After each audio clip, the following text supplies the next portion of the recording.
Katika Biblia takatifu, kisa cha nabii huyu kinasimuliwa kwa kumtaja kwa jina la Yona. Mwanzo wa maisha ya hadithi yake kwa kadri isimuliavyo Biblia katika kitabu cha Wafalme wa Pili sura ya 14 mstari wa 25 imeandikwa, yeye Yona ni mtu wa Gath-Heferi, mji uliopatikana kwenye kilomita 4 tu kutoka mji wa Nazareti, mji ambao Yesu alikomalia katika makuzi yake miaka 800 hivi baadaye. Kwa hivyo hii ni dalili Yona aliishi takriban miaka 800 kabla ya kuzaliwa kwa Kristo. Biblia inaendelea kwa kusema, Yona alifanya kazi yake ya unabii wakati wa utawala wa mfalme Yeroboamu wa pili, aliyekuwa mfalme wa makabila 10 ya ufalme wa Israeli. Nyakati hizo Waisraeli walikuwa wameanza tena kupotoka kwa maksudi, hasa kwa ibada ya ushirikina, kuabudu miungu mingine ya masanamu isiyokuwa Mungu wa kweli. Uovu na madhambi ya wana wa Israeli yalichochewa na mfalme wao muovu kwa wakati huo, mfalme Yeroboamu wa pili.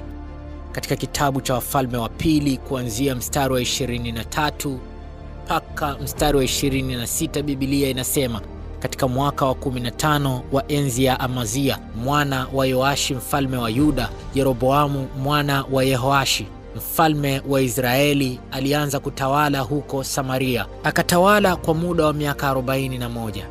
Alimwasi Mwenyezi Mungu, akafuata mfano wa mtangulizi wake mfalme Yeroboamu mwana wa Nebati, aliyepotosha watu wa Israeli wakatenda madhambi. Aliikomboa nchi yote iliyokuwa mali ya Israeli kutoka pito la Hamathi mpaka bahari ya Araba. Hivyo ndivyo alivyoahidi Mwenyezi Mungu kwa njia ya mtumishi wake Yona mwana wa Amitai, nabii kutoka Gath-Heferi. Maana Mwenyezi Mungu aliona tabu kubwa kwa waliopata wa Israeli, kwani hapakuwa na mtu yoyote wa kuwasaidia. Mwisho wa kuinukuu Biblia. Basi Mungu akataka kuwakomboa watu wake na dhambi, wasiendelee kupotoka.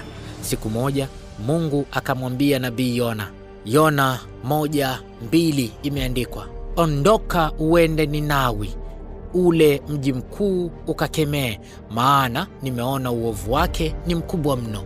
Inasimuliwa kuwa huo mji wa Ninawi watu wake walikuwa ni viburi sana na pia wakatili mno, hata mji wao ulipachikwa jina la mji wa umwagaji damu. Basi nabii Yona alipaswa kufanya safari ngumu ya kutembea kwa kilomita 800 hivi kuelekea mashariki, safari ya makadirio ya kutembea kwa muda wa mwezi mzima.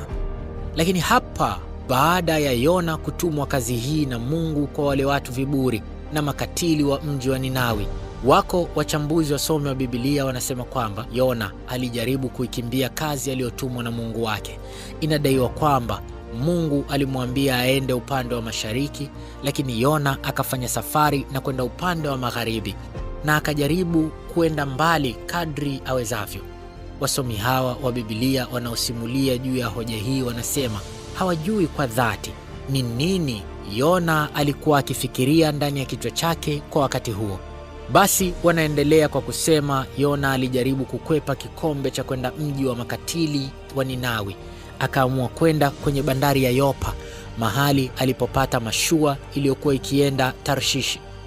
Watu fulani wenye elimu ya mambo ya Biblia wanasema ikiwa ni hivyo, basi mahali ambapo nabii Yona alikuwa anaenda ni takriban kilomita 3500 hivi mbali kabisa na Ninawi alikotumwa aende na Mungu.